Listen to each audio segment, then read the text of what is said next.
जय माँ इंद्राक्षी, जय अम्बे। इंद्राक्षी धाम में दर्शकों आप सभी का हम हार्दिक स्वागत करते हैं। आज के दिन जिन जातकों का जन्मदिवस है, मैरिज एनिवर्सरी है, उन सभी को हमारी तरफ से बहुत बहुत शुभकामनाएं। आज हम बात करने वाले हैं देवी साधना करते समय हमें दुर्गा कवच कह लें, कीलक कह लें, अर्गला कह लें, और मुख्य तौर पर अर्गला और कीलक कब पढ़ना चाहिए। बहुत लोगों के मन में वहम रहता है कि हम क्या प्रतिदिन पढ़ें या हम पाठ के समय पढ़ें। तो सारी की सारी बातें इस अंक में होने वाली हैं। आइए पहले आज का हम पंचांग देखें। 20 जून सन 2025 दिन शुक्रवार, संवत 2082, आषाढ़ मास कृष्ण पक्ष, तिथि नवमी, नक्षत्र रेवती है, राहु काल 10:30 से 12, दिशा शूल पश्चिम दिशा। देखो, अर्गला का अर्थ है जैसे कोई चीज़ आपने सुना हो, अरल लगा देना। आप नई पीढ़ी के लोगों को, बच्चों को तो नहीं मालूम होगा, लेकिन पुराने समय में एक ऐसे मकान बनते थे कि जहाँ मेन दरवाज़ा होता था, मुख्य दरवाज़ा होता था, उसी के पास में एक आलेनुमा एक गहरा स्थान बना करके उसमें एक लकड़ी का मोटा सा लट्ठा होता था, और दरवाज़ा जब बंद कर दें तो उसको खोल करके वो अरल लगा दी जाती थी। यानी कि अब बिल्कुल दरवाज़ा बंद हो गया है, कोई भी बाहर की चोर या कोई भी अब अंदर प्रवेश नहीं कर सकता। यहाँ हम इस बात को मान लें कि कोई भी पाठ करते समय नकारात्मक स्थिति अब आपको परेशान नहीं करेगी। आपका मन सुंदर तरीके से पाठ करने में लगेगा। अब हमने अर्गला को लगा दिया है, हमने अर्गला पढ़ ली है। तो अर्गला सुरक्षित करती है व्यक्ति को। अर्गला साधक के लिए बहुत आवश्यक है। अर्गला स्तोत्र पढ़ना साधक के लिए बहुत आवश्यक है। उसी के साथ साथ कीलकम। अब कीलन आपने देखा हो, दुर्गा सप्तशती में आपने बहुत सारी ऐसी चीज़ें देखी हो कि कीलन उत्कीलन, जब हम पाठ विधि में जाते हैं तो वहाँ कीलन और उत्कीलन की हमें विधि मिलती है। तो कीलन करना भी बहुत ज़रूरी होता है। तो आप यदि प्रतिदिन दुर्गा सप्तशती के 13 अध्याय पढ़ते हैं, या दुर्गा सप्तशती को चरित्र के हिसाब से पढ़ते हैं, प्रथम पटल, द्वितीय पटल और तृतीय पटल, या प्रथम चरित्र, मध्यम चरित्र और उत्तम चरित्र, आप चाहें उसको चरित्र के हिसाब से पढ़ें। आप चाहें, जैसे कई बार हम विधि बताते हैं, पहले दिन ये वाला पाठ, दूसरे दिन ये वाला पाठ, इस विधि से पढ़ें, या आप प्रतिदिन 13 अध्याय पढ़ें। जो साधक दुर्गा सप्तशती को इस प्रकार से पढ़ते हैं तो उन्हें प्रतिदिन कवच, अर्गला और कीलक करना ही चाहिए। अब हम उनकी बात कर लेते हैं जो अध्याय तो नहीं पढ़ते हैं, केवल दुर्गा जी का मंत्र कोई पढ़ते हैं, या कोई नवारण मंत्र की माला करते हैं, महानवारण मंत्र की माला करते हैं, या कवच पढ़ते हैं। तो उस स्थिति में अर्गला और कीलक आप चाहे ना भी पढ़ें, कोई दिक्कत नहीं है। कवच आपका मन है भाई, कवच व्यक्ति को सुरक्षा प्रदान करता है। तो हमें अपनी सुरक्षा की दृष्टि से, परिवार की सुरक्षा की दृष्टि से, अपनी सेहत की दृष्टि से, भगवती का सायुज्य प्राप्त करने की दृष्टि से हमें कवच तो प्रतिदिन पढ़ लेना चाहिए। और यदि आप अपनी किसी और परंपरा से जुड़े हैं, या आप किसी और मंत्र की साधना कर रहे हैं, तो फिर जैसा आप कर रहे हैं बहुत अच्छा कर रहे हैं। लेकिन अगर हम देवी साधना करते हैं, और देवी साधना में हमारा मन ये होता है कि हम ये क्या तीनों चीज़ बिना पाठ के पढ़ सकते हैं, पाठ 1 अध्याय से 13 अध्याय तक हम कर नहीं रहे हैं, तो बेटा उस वक्त में हमें केवल दुर्गा कवच पढ़ लेना चाहिए, बस एनफ है। और यदि आप अध्याय पढ़ते हैं, पाठ पढ़ते हैं, या किसी भी विधि से प्रथम, मध्यम, उत्तम चरित्र पढ़ते हैं, तो उस समय में आपको हर हालत में तीनों पढ़ने ही पड़ते हैं, ये कवच, अर्गला और कीलक। कुछ लोग ऐसा भी करते हैं कि केवल ये तीनों चीज़ रोज़ पढ़ते हैं। ऐसे भी आप में से बहुत साधक हैं। तो देखो, मैं ये नहीं कहूँगा कि आप गलत कर रहे हैं, ऐसा कुछ नहीं है। भगवान का नाम है, भगवती के कवच स्तोत्र हैं, कीलक हैं, जितना कर लिया जाए उतना कम। लेकिन यहाँ एक चीज़ ऐड डाउन करना चाहूँगा, यदि आप कवच, अर्गला और कीलक 3 चीज़ रोज़ करके और कुछ करते हैं, तो उससे बेटर यही है कि आप केवल कवच पढ़ें, दुर्गा जी के 32 नाम पढ़ें और सिद्ध कुंजी का स्तोत्र पढ़ें।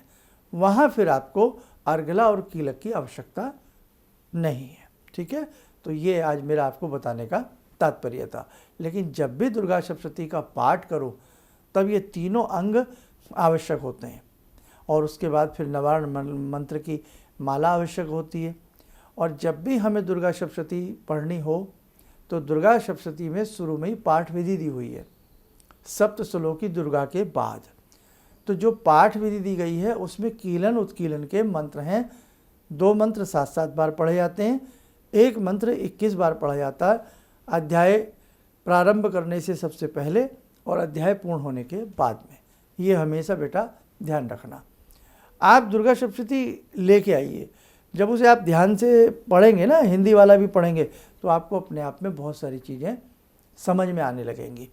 और अभी जैसे हमने बताया था गुप्त नवरात्र आने वाले हैं, है ना। हो सकता है ये अंक, ये वीडियो आप हमारी कभी बाद में देखें तो आप कहीं गुप्त नवरात्र तो अभी कहाँ है, तो हम जब की बात नहीं कर रहे हैं, लेकिन आज प्रेजेंटली जिस तारीख में हम ये एपिसोड बना रहे हैं, आपको दे रहे हैं ये अंक, तो उस हिसाब से 26 जून को गुप्त नवरात्र हैं। गुप्त नवरात्र में हमारी इच्छा है इस बार आप महानवारण मंत्र पढ़ें। अति महत्वपूर्ण, अति चमत्कारी महानवारण मंत्र होता है। 1-2 दिन में हम आपको गुप्त नवरात्र विशेषांक देने वाले हैं, और उस गुप्त नवरात्र विशेषांक में यह महानवारण मंत्र आपको दिया जाएगा। जिनके पास है वो टैली भी कर लें दोबारा से, इसकी विधि भी बताएंगे। और गुप्त नवरात्र अति उत्तम रहते हैं महानवारण मंत्र को पढ़ने के लिए। और वर्ष में 4 नवरात्र आते हैं, 2 गुप्त होते हैं और 2 हमारे मुख्य नवरात्र चैत्रीय और शारदीय नवरात्र होते हैं। दोनों नवरात्र तो आप सब जानते ही जानते हैं। तो ऐसे ही आषाढ़ माह के गुप्त नवरात्र होते हैं, एक माघ माह के नवरात्र होते हैं। तो बहुत अच्छे से हमें अपने नवरात्रों को मनाना चाहिए। देवी की साधना उपासना हमें करनी चाहिए। और वही वाली बात है बेटे, माँ का जिसने आंचल पकड़ा है, माँ की गोदी में जो बालक लेट जाता है ना, वो संसार से हर अला से बला से कुबला से सुरक्षित हो जाता है। माँ की गोदी से बढ़कर के संसार में कोई शरण, कोई शेल्टर नहीं हो सकती, है ना। तो अच्छे से अपनी साधना करना। आइए समय हो चला आज की ध्यान साधना का, जुड़ते हैं आज की साधना में जगत जननी जगदम्बा से। ॐ सिन्दूरारुण विग्रहां त्रिनयनां माणिक्यमूले स्फुरात् स्तारानायकशेखरं स्मितमुखी भापेन वाक्छोरुवां पाणिभ्यामलपूर्णरत्नचषकां रत्नोत्परां बिभ्रति सौम्यां रत्नघटस्थरक्तचरणां ध्यायेत्पराम् अम्बिकां खड्गं चक्रगदेषु चापपरिगान् शूलम्बुशोण्डिं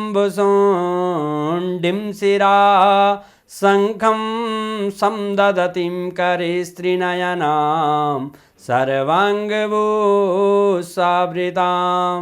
नीलास्मद्युतिमास्य पाददशकां सेवे महाकालिकां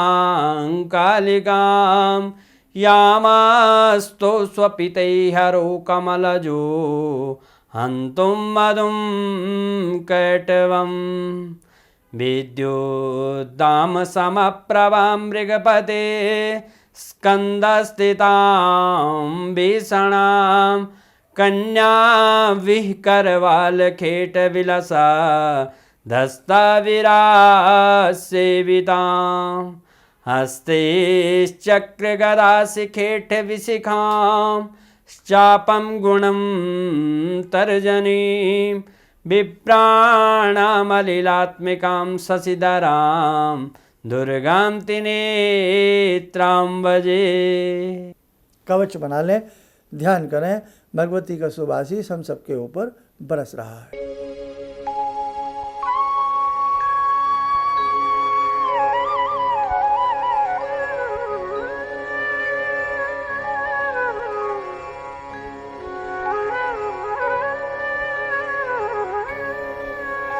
ओम बोलते हुए नेत्र खोलें, सामान्य हो जाए। इस बार गुप्त नवरात्र में कुछ देवी से संबंधित, भगवती की साधना से संबंधित कुछ विशेष चर्चाएं करने का मन है। बाकी जैसी जगदम्बा की इच्छा, और आप यूं ही प्रेम पूर्वक हमारे सभी प्लेटफॉर्म से जुड़े रहिएगा। चलिए आप लोग स्वस्थ रहें, सुखी रहें। इन्हीं शुभकामनाओं के साथ हम अपनी वाणी को विराम देते हैं। जय जय अम्बे। मुझे ये अंदर से विश्वास हो रहा था कि जो चीज़ 2-3 मैं ढूंढ रही हूँ, क्योंकि थोड़ी बहुत मैं भी भगवान में आस्था रखती हूँ, तो मैं ये सोची थी कि मुझे वो चीज़ें मिल जाएंगी। और रियली मुझे आज यहाँ बैठ के ऐसा लगा, जो आपने 2-3 चीज़ें करने के लिए बताई हैं, कि शायद मेरी समस्याओं का हल शुरू हो गया आज से। किसी भी समस्या के समाधान के लिए मिले प्रसिद्ध हस्तरेखा एवं वास्तु विशेषज्ञ प्रोफेसर धर्मेंद्र शर्मा जी से। नोट: शिविर में भाग लेने हेतु एवं व्यक्तिगत रूप से मिलने के लिए कॉल करने का समय सुबह 10 बजे से शाम 6 बजे तक। हमारे विभिन्न ज्ञानवर्धक कार्यक्रम देखने के लिए आप हमें अभी सब्सक्राइब करें, बेल आइकन को प्रेस करें ताकि आप देख सकें हमारा कार्यक्रम सबसे पहले। और अधिक जानकारी के लिए फेसबुक पेज को लाइक करना न भूलें।